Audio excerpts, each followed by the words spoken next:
Hello welcome to VJ kitchens. இன்னைக்கு நம்ம என்ன ரெசிபி பார்க்க போறோம்னு பாத்தீங்கன்னா கடலை மாவு ஆனியன் போண்டா எப்படி செய்யறதுன்னு பார்க்கலாம் வாங்க.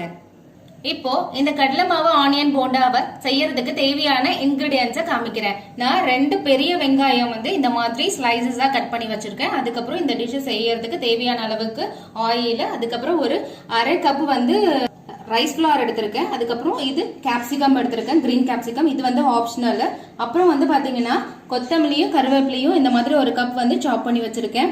தேவையான அளவுக்கு மஞ்சள் பொடி, 1 டேபிள் ஸ்பூன் அளவுக்கு சில்லி பவுடர் எடுத்திருக்கேன். அதுக்கப்புறமேட்டுக்கா 1 கப் அளவுக்கு கடலை மாவு இந்த டிஷ் செய்யறதுக்கு தேவையான அளவுக்கு சால்ட் எடுத்திருக்கோம். வாங்க இதை இப்ப எப்படி செய்யறதுன்னு பார்க்கலாம்.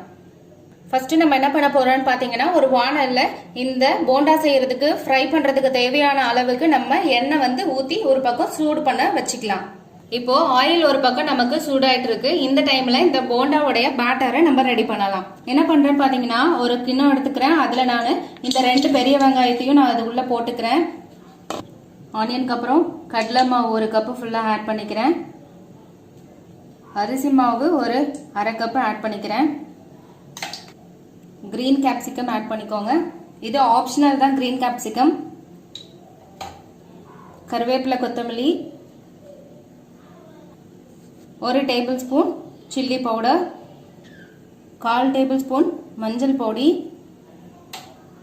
இந்த டிஷ் செய்ய தேவையான அளவுக்கு சால்ட்டை செக் பண்ணி பார்த்துட்டு கூட நீங்க அதுக்கப்புறம் போட்டுக்கோங்க. இந்த மாதிரி நீங்க ட்ரையாவே இந்த ஃபிளார் கூட இந்த மாவு கூட நீங்க நல்லா மிக்ஸ் பண்ணிக்கோங்க.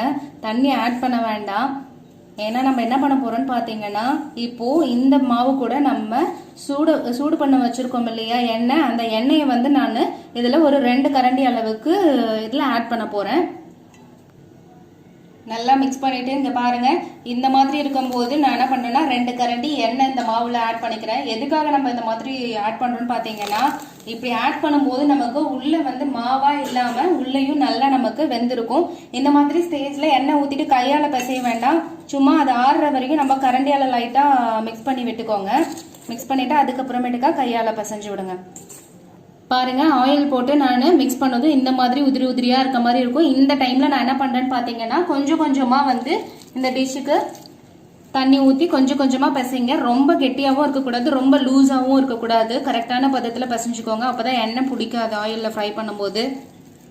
பாருங்க, இந்த மாதிரி கன்சிஸ்டன்சிக்கு நம்ம இந்த கடலை மாவு ஆனியனை நல்லா மிக்ஸ் பண்ணி வச்சுக்கிறோம். இப்போ வாங்க இதை நம்ம ஆயில்ல போட்டு ஃப்ரை பண்ணலாம். இப்போ ஆயில் சூடாயிடுச்சு. இதுல நான் என்ன பண்றேன்னு பாத்தீங்கன்னா இந்த மாதிரி இந்த கடலை மாவு ஆனியனை இந்த மாதிரி பால்ஸ் மாதிரி செஞ்சு வச்சிருக்கேன். இதை ஸ்லோவா இந்த ஆயில்ல டிப் பண்ணுங்க. ஆயில் நல்லா சூடா இருக்கும் போது போடுங்க.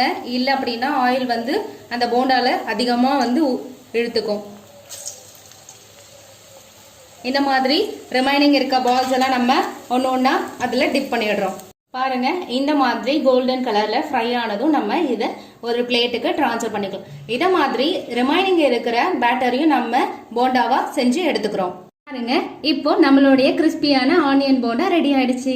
கண்டிப்பா இந்த ரெசிபியை நீங்களும் வீட்ல ட்ரை பண்ணி பார்த்துட்டு மறக்காம என்னோட கமெண்ட் பாக்ஸ்ல கமெண்ட் பண்ணுங்க. என்னோட பேஜை லைக் பண்ணுங்க, ஷேர் பண்ணுங்க, சப்ஸ்கிரைப் பண்ணுங்க அண்ட் பெல் ஐகானை பிரஸ் பண்ணிடுங்க. தேங்க்யூ.